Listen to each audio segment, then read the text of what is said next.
কৌশলগতভাবে বিশ্বের অন্যতম গুরুত্বপূর্ণ জলপথ হরমুজ প্রণালীকে কেন্দ্র করে মধ্যপ্রাচ্যে আবারও যুদ্ধের দামামা বেজে উঠেছে।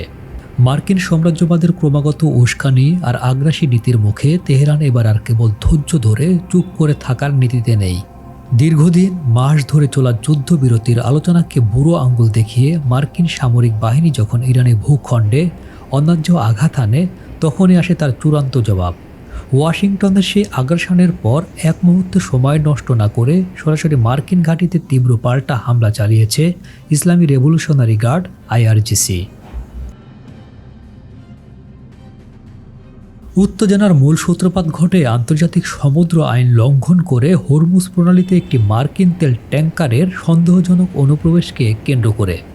নিজেদের রাডার এবং যোগাযোগ ব্যবস্থা সম্পূর্ণ বন্ধ করে অত্যন্ত গোপনে এই স্পর্শকাতর জলপথ অতিক্রম করার চেষ্টা করেছিল মার্কিন ওই জাহাজটি। কিন্তু মার্কিন জাহাজটির এই ধৃষ্টতা আইআরজিসি নৌবাহিনীর নজর এড়াতে পারেনি। দেশের সার্বভৌমত্ব রক্ষার কোনো রকম আপোষ না করে সাথে সাথে সে মার্কিন ট্যাঙ্কারকে লক্ষ্য করে সতর্কতামূলক গুলি চালায় ইরানি নৌসেনারা। আমেরিকার সামরিক দাম্ভিকতার বিরুদ্ধে ইরানের এই তাৎক্ষণিক প্রতিরোধ মুহূর্তে মার্কিন রণকৌশলকে থমকে দেয়। নিজেদের ট্যাঙ্কারের উপর ইরানি এই সাহসী ও অনড় পদক্ষেপের পর পাল্টা ক্ষোভ ছাড়ে মার্কিন প্রশাসন। ওয়াশিংটনের সরাসরি নির্দেশে মার্কিন সেনারা ইরানের অন্যতম প্রধান বন্দরনগরী বন্দর আব্বাসের পূর্বাঞ্চলকে লক্ষ্য করে এক কাপুরুষোচিত হামলা চালায়। স্থানীয় সময় বৃহস্পতিবার ভোরে 3টি বিকট ও ভয়াবহ বিস্ফোরকের শব্দে কেঁপে ওঠে পুরো বন্দরনগরী। আন্তর্জাতিক গণমাধ্যম এবং রয়টার্সের দাবি, মার্কিন বাণিজ্যিক জাহাজের জন্য তথাকথিত হুমকি দূর করতে ডোনাল্ড ট্রাম্পের প্রশাসন এই আগ্রাসন চালিয়েছে। গত 3 দিনের মধ্যে এ নিয়ে তৃতীয়বারের মতো ইরানের ওপর এই হামলা চালায় ট্রাম্প প্রশাসন, যা দুই দেশের মধ্যকার ভাঙ্গুর যুদ্ধবিরতির চুক্তিকে স্পষ্টতরই লঙ্ঘন করে।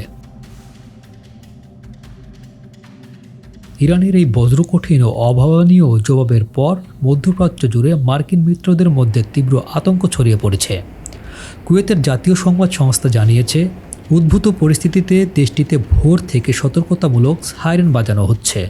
কুয়েতের সামরিক বাহিনী ইতিমধ্যে স্বীকার করেছে যে তাদের আকাশ প্রতিরক্ষা ব্যবস্থা ড্রোন ও ক্ষেপণাস্ত্র হামলা মোকাবিলার সর্বোচ্চ ব্যস্ত সময় পার করছে। এদিকে আইআরজিসি পরিষ্কার ভাষায় হুঁশিয়ারি দিয়ে বলেছে, এরপর যুক্তরাষ্ট্র যদি আবারও কোনো সামরিক দুঃসাহস দেখায়, তবে তেহরানের পরবর্তী জবাব হবে আরও বেশি কঠিন, কঠোর ও বিধ্বংসী। বিশ্বজুড়ে জ্বালানির বাজারে আগুন লাগিয়ে এবং শান্তি চুক্তি নস্যাৎ করে ডোনাল্ড ট্রাম্পে যে যুদ্ধ দাবানল চালিয়েছিলেন, ইরান এখন প্রমাণ করছে সে আগুনের আঁচ থেকে স্বয়ং মার্কিন সাম্রাজ্যবাদও নিরাপদ নয়।